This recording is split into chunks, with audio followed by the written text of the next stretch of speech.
वहीं रुक करेंगे कर्नाटक का। कर्नाटक में आरएसएस की गतिविधियों को लेकर सियासत एक बार फिर गर्मा गई है। राज्य की कांग्रेस सरकार ने सरकारी परिसरों और सार्वजनिक संपत्तियों के इस्तेमाल को लेकर एक नया बिल लाने की तैयारी कर दी है।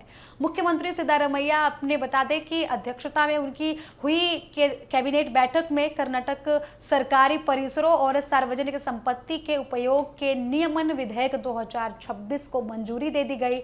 इस प्रस्तावित कानून के तहत सरकारी जमीन, भवन, स्कूल, कॉलेज, खेल के मैदान, पार्क, सड़क और दूसरे सार्वजनिक संपत्तियों का इस्तेमाल करने के लिए नियम बनाए गए हैं।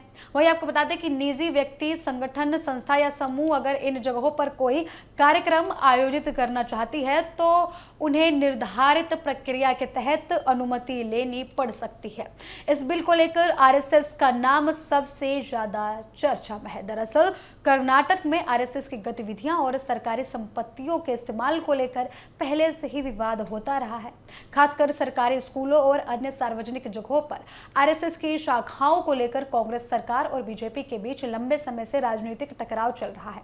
हालांकि ये भी साफ किया गया है सरकार की तरफ से कि इस बिल को लाने का कोई ये मतलब नहीं है कि हम किसी संगठन को निशाना बना रहे हैं। उनका कहना है कि नियम सभी संगठनों और सभी संस्थानों पर एक समान से लागू होंगे, जिसमें राजनीतिक दल भी शामिल होने वाले हैं।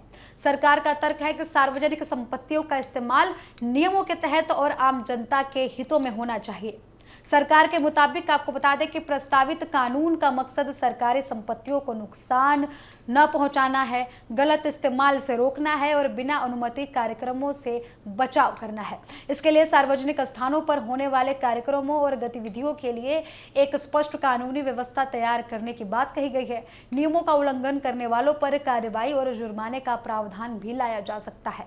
वहीं बीजेपी इस कदम को आरएसएस को निशाना बनाने की कोशिश के तौर पर देख रही है। सरकार और विपक्ष के बीच इस मुद्दे पर लगातार विधानसभा में बहस होने की संभावनाएं भी बढ़ गई हैं। अब सबसे बड़ा सवाल यही है कि क्या अब नया कानून आरएसएस की सार्वजनिक गतिविधियों पर असर डालेगा?